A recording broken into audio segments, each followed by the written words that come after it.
ಶ್ರೀ ಪರಮಾತ್ಮನೇ ನಮಃ.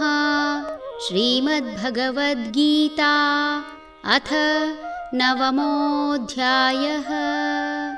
ರಾಜವಿದ್ಯಾ ರಾಜಗುಹ್ಯಯೋಗಃ. ಯಾಂತಿ ದೇವವ್ರತಾ ದೇವಾನ್ ಪಿತॄನ್ಯಾಂತಿ ಪಿತೃವ್ರತಾಃ. ಭೂತಾನಿ ಯಾಂತಿ ಭೂತೇಜ್ಯಾಃ ಯಾಂತಿ ಮದ್ಯಾಜಿನೋಪಿ ಮಾಂ. ದೇವತೆಗಳಲ್ಲಿ ಶ್ರದ್ಧೆ ಇರುವವರು ದೇವಲೋಕವನ್ನು, ಪಿತೃಗಳಲ್ಲಿ ಶ್ರದ್ಧೆ ಇರುವವರು ಪಿತೃಲೋಕವನ್ನು, ಭೂತಗಳನ್ನು ಪೂಜಿಸುವವರು ಭೂತಲೋಕವನ್ನು ಸೇರುತ್ತಾರೆ. ಆದರೆ ನನ್ನನ್ನು ಆರಾಧಿಸುವರು ನನ್ನನ್ನೇ ಸೇರುತ್ತಾರೆ. ಮನುಷ್ಯ ಭಾವಜೀವಿ. ಆತ ತನ್ನ ಇಷ್ಟದಂತೆ ನಡೆಸುವುದು.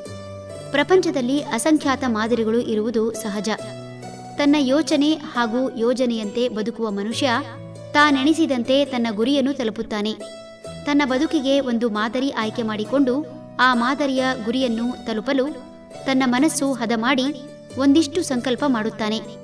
ಕೆಲವರು ಬಾಲ್ಯದಲ್ಲಿಯೇ ತಮ್ಮ ಗುರಿಯನ್ನು ಸಂಕಲ್ಪ ಮಾಡಿದರೆ, ಇನ್ನೂ ಕೆಲವರು ಯೌವನಕ್ಕೆ ಕಾಲಿಡುತ್ತಿದ್ದಂತೆ ತಮ್ಮ ಗುರಿಯ ಬಗ್ಗೆ ಯೋಚಿಸಿ ಗುರಿ ಮುಟ್ಟಲು ಸತತ ಪ್ರಯತ್ನದಲ್ಲಿ ತೊಡಗುತ್ತಾರೆ. ಯಾರು ತಾವು ಏನಾಗಬೇಕೆಂದು ಸಂಕಲ್ಪಿಸಿಕೊಂಡಿದ್ದರೋ ಅದೇ ಆಗುವ ಮೂಲಕ ತಮ್ಮ ಜೀವನ ಸಾರ್ಥಕಪಡಿಸಿಕೊಳ್ಳುತ್ತಾರೆ. ಅಂದರೆ ಒಬ್ಬ ತಾನು ವೈದ್ಯನಾಗಿ ಸೇವೆ ಮಾಡಬೇಕೆಂಬ ಅಥವಾ ಹಣ ಮಾಡಬೇಕೆಂಬ ಆಶಯ ಹೊಂದಿದ್ದರೆ ಆತ ತನ್ನ ಗುರಿಯನ್ನು ಮುಟ್ಟುತ್ತಾನೆ.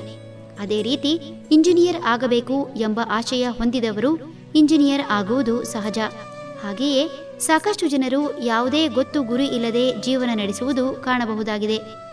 ಯಾವ ರೀತಿ ಮನುಷ್ಯ ತನ್ನ ಜೀವಿತಾವಧಿಯಲ್ಲಿ ತಾನು ಏನಾಗಬೇಕೆಂದು ಸಂಕಲ್ಪಿಸಿಕೊಂಡು ಅದೇ ಆಗುತ್ತಾನೋ, ಹಾಗೆಯೇ ಯಾರು ಯಾವ ಲೋಕವನ್ನು ಇಷ್ಟಪಡುತ್ತಾರೋ ಅವರು ಅದನ್ನೇ ಪಡೆಯುತ್ತಾರೆ ಎನ್ನುತ್ತಿದ್ದಾನೆ ಭಗವಂತ.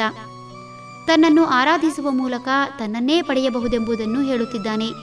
ಮನುಷ್ಯ ತನ್ನ ಮನಸ್ಸನ್ನು ಬದಲಾಯಿಸಿಕೊಂಡು ಇಹದಲ್ಲೂ ಪರದಲ್ಲೂ ಸಂತೋಷವಾಗಿರಬಹುದು ಎಂದು ಹೇಳುತ್ತಾ ಎಲ್ಲಕ್ಕೂ ಮನಸ್ಸೇ ಕಾರಣ ಎಂಬುದನ್ನು ದೃಢಪಡಿಸುತ್ತಿದ್ದಾನೆ.